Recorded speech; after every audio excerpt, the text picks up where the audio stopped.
The gateway of global energy. It is a narrow stretch of water, barely 21 miles wide at its narrowest point. Yet, through this single maritime gateway passes over 1/5 of the world's total petroleum consumption. This is the Strait of Hormuz. If the global economy has a pulse, it beats right here. Flanked by Iran to the north and Oman and the United Arab Emirates to the south, this passage is the ultimate choke point. A disruption here doesn't just mean a local conflict. It means a global crisis that can stall factories in Asia, ground flights in Europe, and spike gas prices in the Americas overnight. The geography of a choke point. To understand its strategic vulnerability, we must look at its unique geography. While the strait itself spans about 21 to 60 miles wide, the actual safe shipping lanes for massive supertankers are incredibly narrow. Ships must navigate through a 2-mile wide inbound lane and a 2-mile wide outbound lane, separated by a 2-mile buffer zone. This forces the world's largest vessels into a highly predictable, tightly packed corridor, making them vulnerable to sea mines, drone attacks, and naval blockades. The barrels count. Every single day, an average of 20 to 21 million barrels of oil pass through Hormuz. To put that into perspective, that is roughly 20% of the world's daily petroleum liquid demand. It is the primary exit route for the energy riches of Saudi Arabia, Iraq, the UAE, Kuwait, and Iran. Most of this crude oil is bound for the energy-hungry markets of Asia, specifically China, India, Japan, and South Korea. But it's not just oil. Massive quantities of liquefied natural gas, or LNG, primarily from Qatar, travel this same route, warming homes and powering industries across the globe. A history of conflict, the tanker war. The weaponization of the Strait of Hormuz is not a modern theory. It is a historical fact. During the Iran-Iraq War in the 1980s, both nations attempted to cripple each other's economies in what became known as the tanker war. Merchant ships were targeted with anti-ship missiles, sea mines, and gunboats. Over 500 vessels were attacked, shipping insurance rates skyrocketed, and the United States military was forced to intervene, escorting Kuwaiti oil tankers under Operation Earnest Will. This era proved to the world just how fragile the global energy supply chain truly is. The geopolitical chessboard.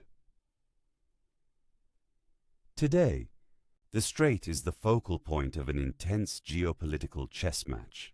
Iran holds the geographic advantage, commanding the northern coastline.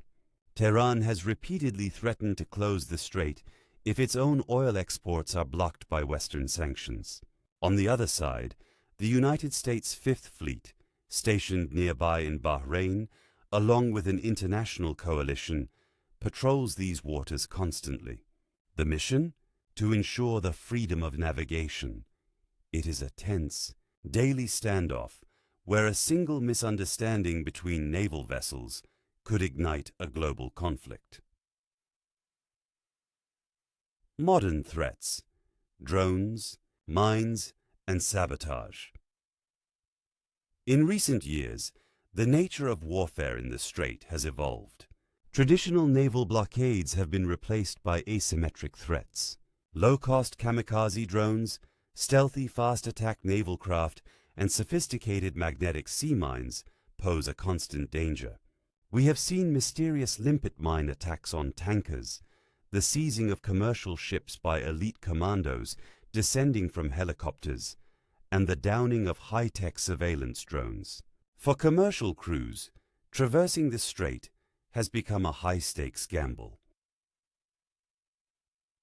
The ripple effect of a shutdown. What would actually happen if the Strait of Hormuz were closed? Economists paint a terrifying picture. Even a temporary closure lasting just a few days would cause global oil prices to skyrocket, potentially crossing $150 or even $200 a barrel. Shipping lanes would back up, and insurance companies would refuse to cover vessels entering the region. The sudden shock would trigger a domino effect. Rising fuel costs would drive up the price of food, manufacturing, and consumer goods worldwide, pushing vulnerable economies into a severe global recession. The search for alternatives. Recognizing this vulnerability, nations have spent billions searching for bypass routes. Saudi Arabia built the East-West pipeline to transport crude across the desert to the Red Sea. The UAE constructed the Abu Dhabi crude oil pipeline to pump oil directly to the port of Fujairah, bypassing the strait entirely. Yet, these pipelines can only handle a fraction of the total volume that flows through the water. There is simply no infrastructure on Earth capable of fully replacing the capacity of the Strait of Hormuz. Conclusion. The fragile arteries of the modern world. The Strait of Hormuz is a stark reminder of the fragility of our interconnected world. Our modern lives rely on a seamless, invisible network of trade, dependent on a few critical geographic gateways. As long as the world runs on fossil fuels, this narrow strip of water will remain one of the most dangerous places on Earth. It is a place where geography, economy, and military might collide. A 21-mile stretch of water that holds the power to shape the destiny of nations.